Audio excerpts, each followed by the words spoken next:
Hi, I'm Andrew Wasson. Thanks for joining me for my weekly guitar blog. It's July 28th, 2013, and this week we're going to cover creating an improvisation practice routine. Now, this question was sent in from Dave. He's in Silver Spring, Maryland, and he wrote in with this email. I'm trying to learn to solo by practicing some A minor scales. I feel really overwhelmed and I'm not having much success. I don't know if I need to learn all of the A minor scales before I can play a good solo, or is ability for doing improvising associated more with a study approach that I need to learn. Really hope you can help me with some tips. Thanks, Andrew, from Dave in Silver Spring, Maryland, USA. Okay, thanks for writing in, Dave. You know, when it comes to starting off into the world of improvisation, most of us never give it a second thought that maybe there might be some type of irregular routine that we should perhaps get into. I know I didn't. I started by learning other people's solos, and then I just tried making up my own solos, and I guess some might call that a system, but it sure lacks good form and any kind of regular function to it. So in this video, I'd like to run through a really simple routine you can apply toward improvisation practice that should help with getting you started into the world of jamming out improvised solos over some chord progressions.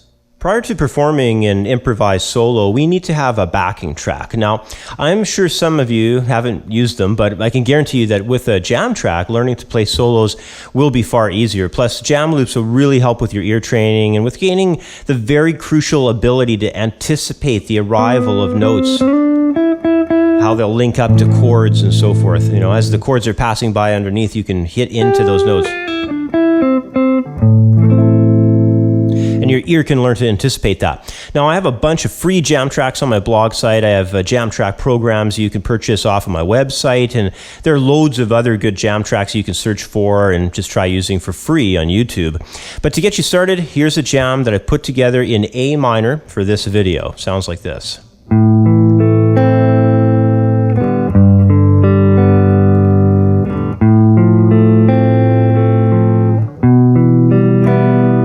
We have an A minor, then a G major, then an F major, but an A in the bass of that, and then an E minor with B in the bass.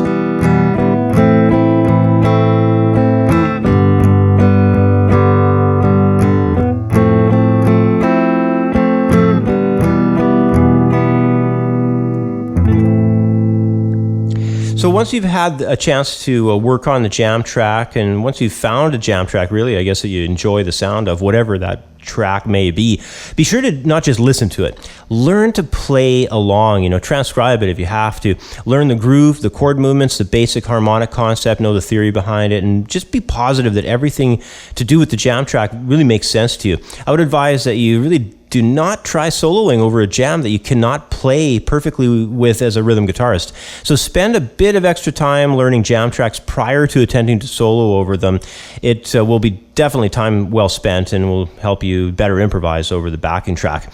So next up, I want to review a scale shape. That's a particular scale pattern for you to operate with, to start with anyway, and one that you may know the sound of to a decent level already. Hopefully visually and physically you can work on it and play through it and practice it and get it to a good level. And since our jam is in the key of A minor, I want to cover one of the most popular minor scale shapes on the guitar neck. So here's the outline of this very common 6-string root minor in the key of A natural minor. It's off the 6th string, 5th fret A.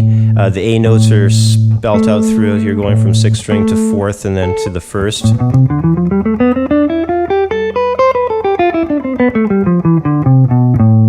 So get to know that real well. But now let's go and apply this scale pattern over the jam track.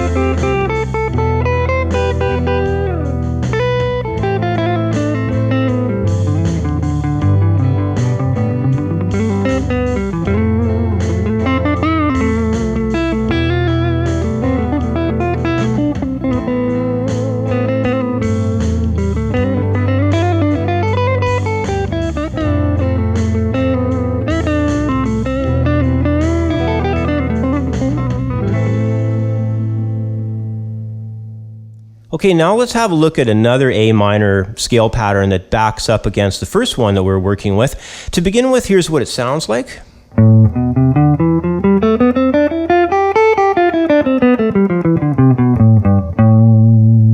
Now, when we study scale patterns, it's important to realize that we do not have to stick with just one pattern until it is totally memorized and, until we're amazing at it or something before moving on to another scale pattern.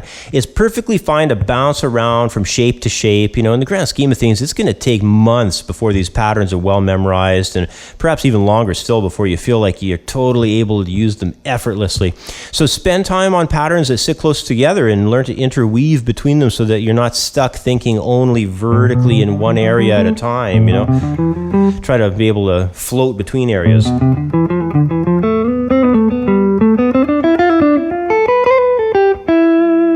Just so you feel comfortable kind of moving along the neck both vertically and horizontally. Anyway, next up, let's solo using this other scale pattern that we've just covered, and let's get it going with the jam track.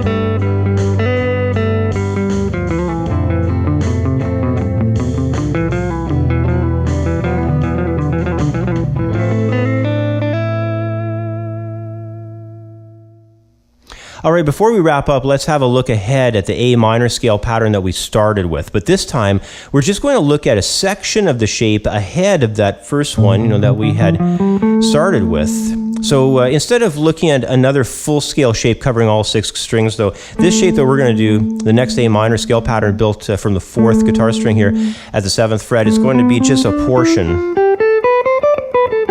So it's just going to work between the 4th string and the 1st string. So the new pattern really, I guess you could say, is limiting our fretboard layout to just the upper 4 strings. And this is really helpful to do in a lot of cases since it plays into that old adage little there of, what's the old saying, less is more. By setting up parameters, or I guess you could say boundaries to stay within, we can focus more on developing tighter melodic concepts. So to wrap up, let me do one last jam using this scale at the start of my jamming, then I'll move across to those other shapes that we discussed throughout the video.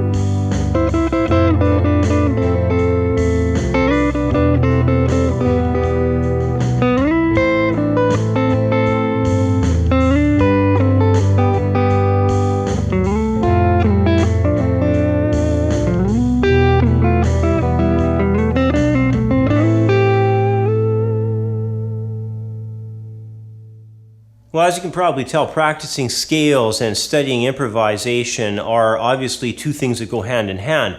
However, it can be tough in the beginning if you're only sitting around with a scale, trying to compose lines and really doing nothing else more than that. It's really important to get backing tracks going as soon as possible. Those jam tracks will do several things. They'll allow for your ear to become used to the background harmony. Also, your mind will eventually train itself to quickly memorize harmonic movements. Plus, you'll even start to hear details of each chord that you'll want to eventually get into doing chord tone targeting with. If you've not been exposed to that technique, check out a video I have on the Guitar Blog channel here called How to Do Chord Tone Targeting. It's very helpful with that. And, there's something else too. There's a lot of benefit to jamming within regional areas on the fretboard.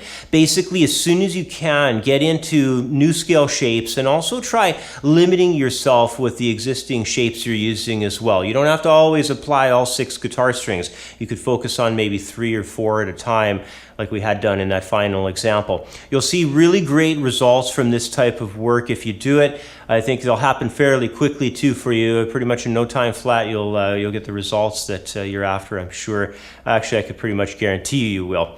Anyway, that's about all the time I have for today. As always, thanks for watching. Have yourself a great week, and I'll catch up with you next time. Bye for now.